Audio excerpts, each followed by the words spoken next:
Welcome to the Three Martini Lunch. Grab a stool next to Greg Columbus of Radio America and Jim Garrity of National Review. Three Martinis coming up.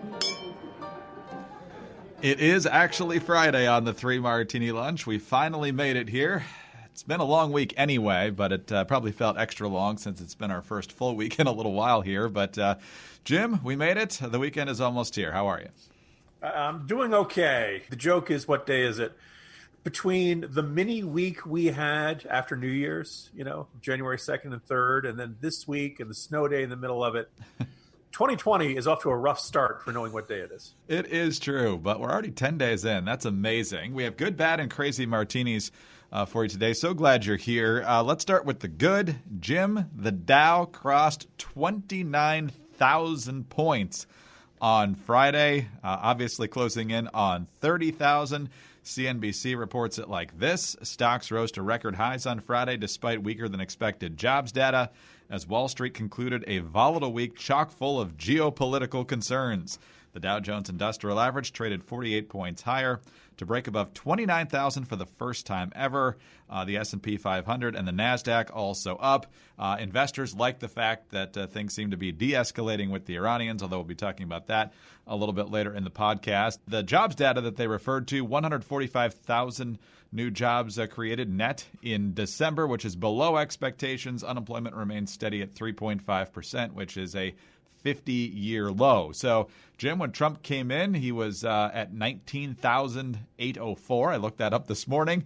So a very healthy gain in almost exactly 3 years. And from the bottoming out of the financial crisis, which was 64 or something, we've jumped about 450% since then. So the economy seems to be quite strong.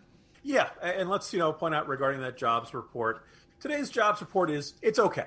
It's pretty good. It's always nice. You're above the replacement level for the number of people entering the workforce. It's not. We've had a really good run lately, and this is not nearly as good as those, but it's fine. It's a perfectly fine jobs report. Whenever the stock market hits a new record, you end up with this kind of dumb argument between the president and his critics. The president will say, "The stock market hit a new record. Aren't I terrific?" And people say, "It's not because of you." And they'll also say things like, he'll say, "We've had more record highs under my presidency than ever before." And people point out that each time you're setting the record, if it goes up at all, if it goes up 1%, if it goes up 1 point, you've created a new record. Once you're at the record, it's fairly easy to hit new records. Any good day is going to put you up a little bit higher. That having been said, and the critics say, "That's such a silly measurement, Of course, you weren't going to have as many record highs under Obama because, he was trying to, the recession was hitting us." But in the end, the argument of Trump saying we've hit more records than any other presidency before, it's because we've had a really good run under the 3 years of his presidency so far. And you can hear me knocking on wood as that happens. But maybe this probably more politically significant aspect of this is, Greg, in the last, I'm going to say, week or so, maybe I guess the statements of your investments and your and not just, your rich people investments, like, parents who have 529 accounts, at least they have them here in Virginia, where you're saving up money for your children's college education. They all had a really good year last year. Like, by some people are saying, up, 20%, 25%, 30%. People looking at their IRAs. They're looking at this and saying, "Wow, that was a good year," right?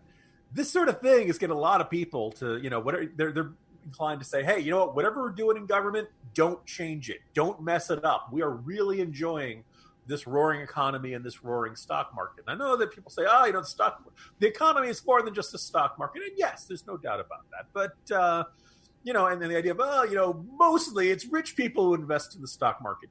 Yeah, but, there are a whole bunch of people who are middle class or who are invested. And then also you look at groups like CalPERS and all kinds of pension funds are invested in these companies. So a good year on Wall Street helps these people too. All in all, this is a pretty darn good economy right now. And my feeling is that, again, these end-of-the-year statements, people are starting to get it. They're starting to feel a little more comfortable at retirement, starting to feel a little more comfortable paying for their children's education. Good news in America. That's always a good martini for us. It is a good martini for us. I'm sure that somewhere Bernie Sanders is saying, "Whoa, you're congratulating the billionaires for getting richer. Good job, guys." That was a pretty good Bernie Sanders there, Greg. I know I'm usually Mr. Impressions around here. I tip my hat to that. You guys remember, it used to be millionaires and the billionaires and the big banks, and now lately it's just billionaires and the big banks. Millionaires are okay now. Just happened to coincide with Bernie Sanders becoming a millionaire. So this will be spun like everything else, but the president always gets probably more credit than he deserves when things are good, more blame when they're bad, but when you're running for re-election, a good economy is definitely something you want on your side. Jim, let's turn to our bad martini now. And as we discussed yesterday, it appears that the Iranians shot down the Ukrainian airliner. What we don't know at this point is if it was deliberate or accidental. Justin Trudeau, talking about the dozens of Canadians who were killed, says it could very well have been unintentional. Boris Johnson, the UK, there were 4 Brits on the plane. He says it could be unintentional. The Iranians, meanwhile, are claiming that they didn't shoot it down at all. So we'll see how cooperative they're actually willing to be on this to get to the bottom of it. But the fact that this happened has now entered into the political realm on another level. Pete Buttigieg, now the former mayor of South Bend, by the way, that changed at the beginning of the year, he tweeted out in a tweet that is running neck and neck between likes and replies, which means he's on the verge of being ratioed here. He says, innocent civilians are now dead because they were caught in the middle of an unnecessary and unwanted military tit-for-tat. My thoughts are with the families and loved ones of all 176 souls lost aboard this flight. And so, Jim, the reason he's on the verge of being ratioed for this, and he should be heavily ratioed for this, is suggesting that there's a moral equivalence here because the U.S. killed Soleimani and Iran struck back, and this plane happened to be in the airspace the night that Iran lobbed their missiles towards our air bases, that therefore there's blame to go around here.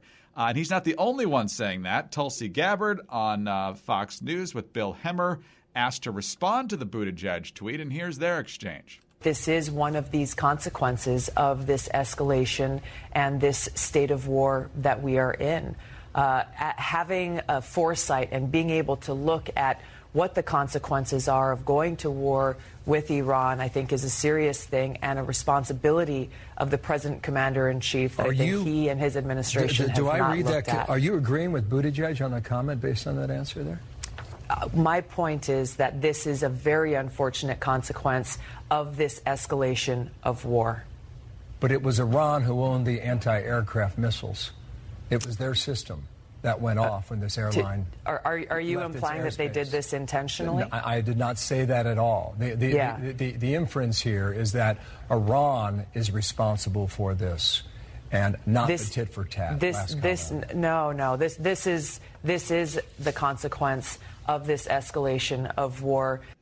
So, Jim, we kill Soleimani. Iran lobs a few missiles back towards Iraq and in the process appears to have shot down a passenger airliner, and somehow we share the blame.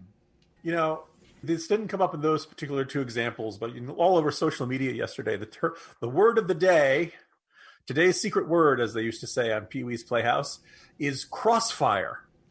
And everyone kept saying, isn't it terrible that this plane went down in the crossfire between Iran and the United States? Except here's the thing.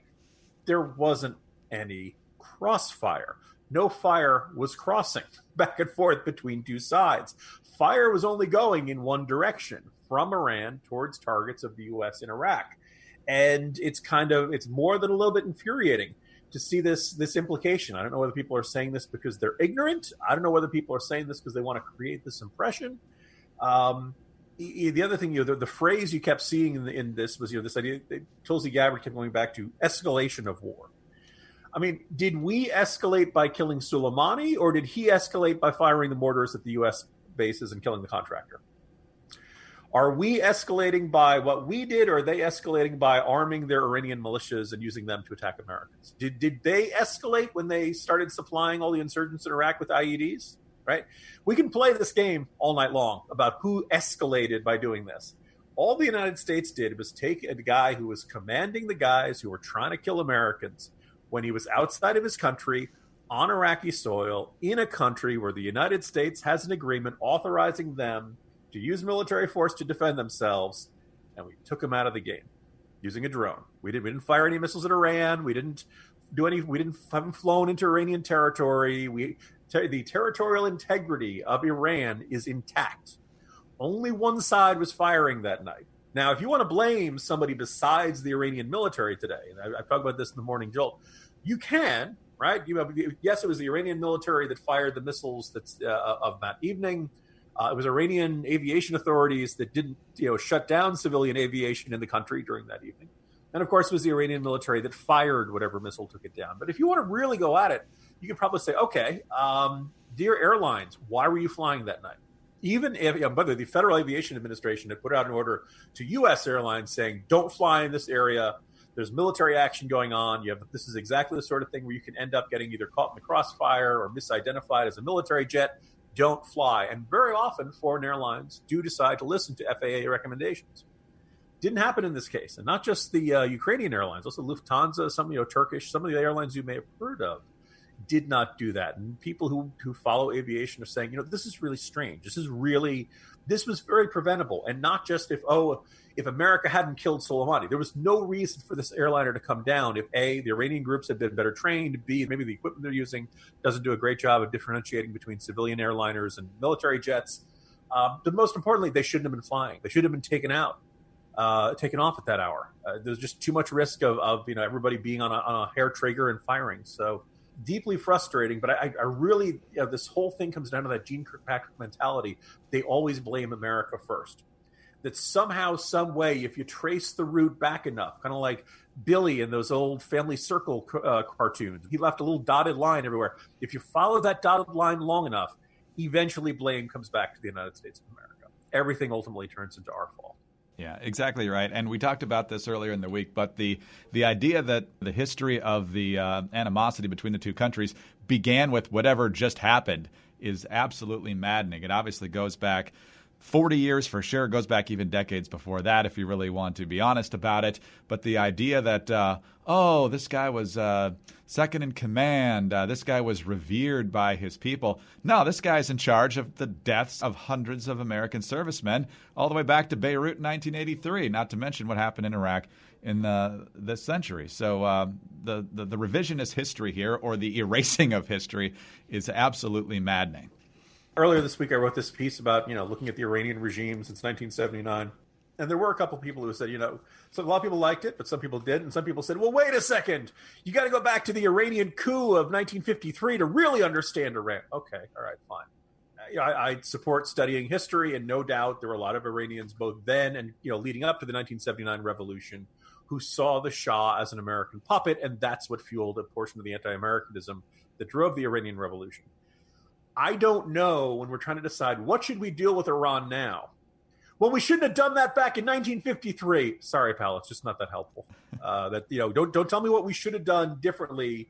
At a historical event that's old enough to collect Social Security now. Tell me what we should do now, and it's always the same of make more concessions, and then they'll be nice to us. Yeah. Not this regime, pal. Sorry.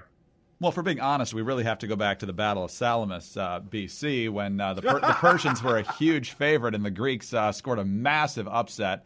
It was a home game for the Greeks, so that helped. But it's been tense ever since. Yeah, there you go. All right. Well, if you enjoyed our podcast and you like a little humor like that, and maybe some other things we say along the way, check out a new podcast from Radio America. It's called the Mock and Daisy Common Sense Cast. Two ladies, Mock and Daisy. They're also known as Chicks on the Right. They talk about the issues that matter to you. They talk about things like parenting, the dangers of social media. Political correctness is a big one for them, as well as everyday things like the importance of marriage, men, and family values. So they're smart, they're funny, they're conservative. It's probably less politics than we have, but everything they talk about and go off on tangents on usually has a basis in politics. They want to make America great again, starting in their own homes. To find out more, go to chicksontheright.com or start listening on the Apple Podcast app, Spotify, or your favorite podcasting platform. The Mock and Daisy Common Sense Cast. All right, Jim, common sense might be ebbing away from Democratic voters in the state of South Carolina. There's a new poll out from Fox News, and the real headline here is that Joe Biden is easily in first place and has a 21-point lead over his nearest rival. The second headline, which is getting even more attention than the fact that Biden still has a huge lead there, is who his nearest rival is. Let's build up to that. You got Buttigieg back there at 4%. You've got Warren at 10%. You've got Sanders at 14, but in second place at 15%, an 11-point bump since October, Tom Steyer. So, Jim, you and I were dismissing his stiff as a board, only tie he owns somehow as a billionaire performances at these debates, which seem to have no effect whatsoever. But, hey, apparently they're making big ripples in South Carolina because somehow Tom Steyer's in second place there. What do you make of it? First of all, judging by his ties, I believe the proper name is Angus McSteyer, judging by the tartan of red that he's wearing. So for a while I could explain this, Greg. And what it was that, Tom Steyer was running he's a billionaire. He's running a whole bunch of TV ads.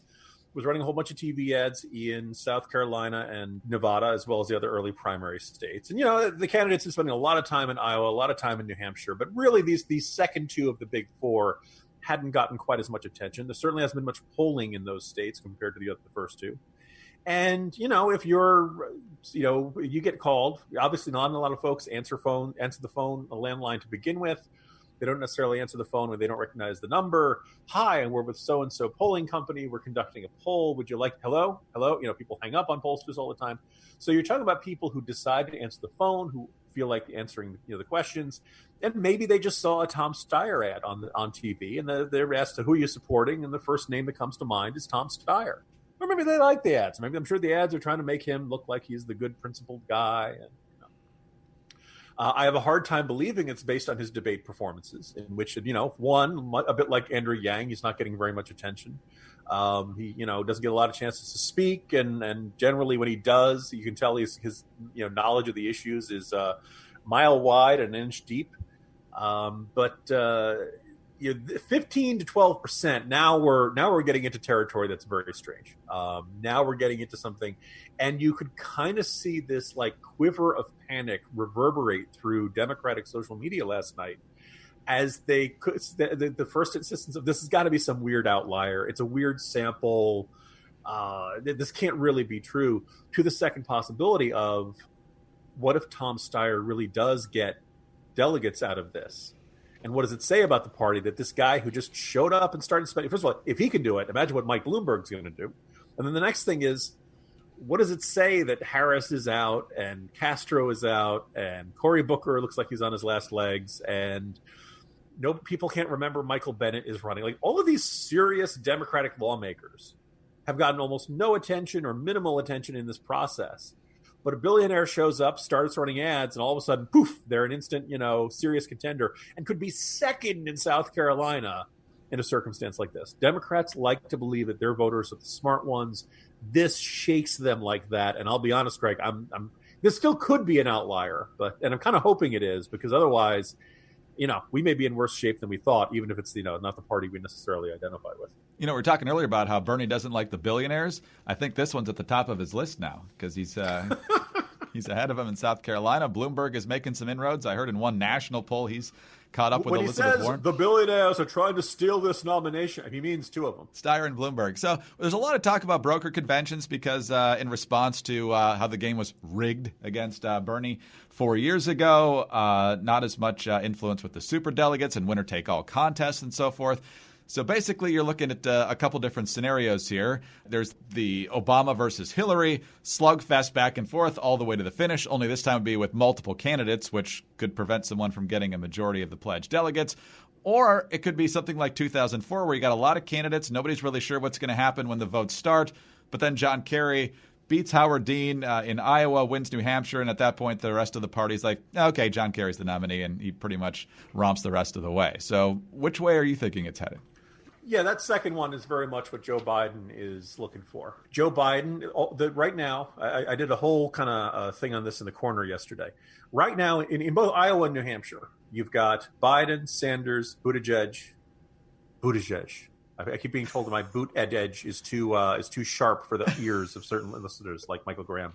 You have those all in their 20s. They're all between like 20 and 25%. And then you've got Elizabeth Warren right at that 15, 16%. So it's really not out of the realm of possibility that she could win. Still got a couple weeks before the voting starts. And so if that comes to pass, the difference between first place and third place could be just a couple of percentage points. If Joe Biden wins both of these, and he still looks like the big front runner in South Carolina, still looks like the front runner in Nevada, looks like the big front runner nationally, then this thing is over pretty easily. It turns into a coronation process for Joe Biden. Separately, like if you're Pete Buttigieg, if you're Mayor Pete, and you don't finish either first place or close second in Iowa or New Hampshire, you're in real trouble. You really need to do well in at least one of those two states to create the kind of infrastructure that you need to manifest itself in these 15 states voting on Super Tuesday, or else you're in deep trouble. Right now, you look at this, Elizabeth Warren, if she ends up with 2 fourth-place finishes, this thing's over. Or at least her part of the campaign is over. She's got to do pretty well somewhere. The guy who's well-suited for this and well-suited to turn this into a two-man race is Bernie Sanders. He's still doing pretty well in those first two. I think some of the polling has him up in Nevada. If not, he's looking like a close second. South Carolina is not the most natural state for him, but, he's got the money. He's got the name recognition. He's got about a quarter of the party that's really, in his corner. He's well-situated to stay in this thing until the very end. And for everyone who says, you journalists are always saying there's going to be a contested convention. Well, look, 2016... there was more contention at the convention. Both Trump got enough delegates and Hillary got enough delegates. But there were a decent number of delegates who wanted somebody else and were willing to make a little bit of noise. Didn't turn into a giant convention floor fight. But it got pretty close last time. This one with the Democrats, if everybody's splitting, 25, 20, 20, 15, and everybody else going for the rest, if that goes long enough, and then you throw in, Bloomberg and his millions on Super Tuesday, yeah, you could end up in a situation where nobody gets enough delegates. And then, Democrats ignored Wisconsin last time around. But, Greg, the biggest show on earth is going to be in Milwaukee. That's true. I mean the Brewers. They'll be in the state for that. Wow. I just realized with your pronunciation of Buttigieg that if you throw in the possessive, it gets really hard to say. Because if you say, Buttigieg. Hey, yes, did you see Buttigieg's tweet? Buttigieg, it's Friday, so I'll close this out with some words of wisdom for all of our listeners. I saw this it was posted on social media, and it's so true, Greg. There are 3 things in this life that are really hard to say. I was wrong. I need help. And Worcestershire sauce. On that note, the profound insights of Jim Garrity always on display here Monday through Friday on the Three Martini Lunch. Jim, have a great weekend. See you Monday. See you Monday, Greg. Jim Garrity, National Review. I'm Greg Corombos, Radio America. Thanks for being with us today. Hey, if you don't already subscribe to the podcast, please do so right now. Also, leave us a great review if you enjoy the podcast over at iTunes. That's a huge help to us. Have a great weekend, and we'll see you on Monday for the next Three Martini Lunch.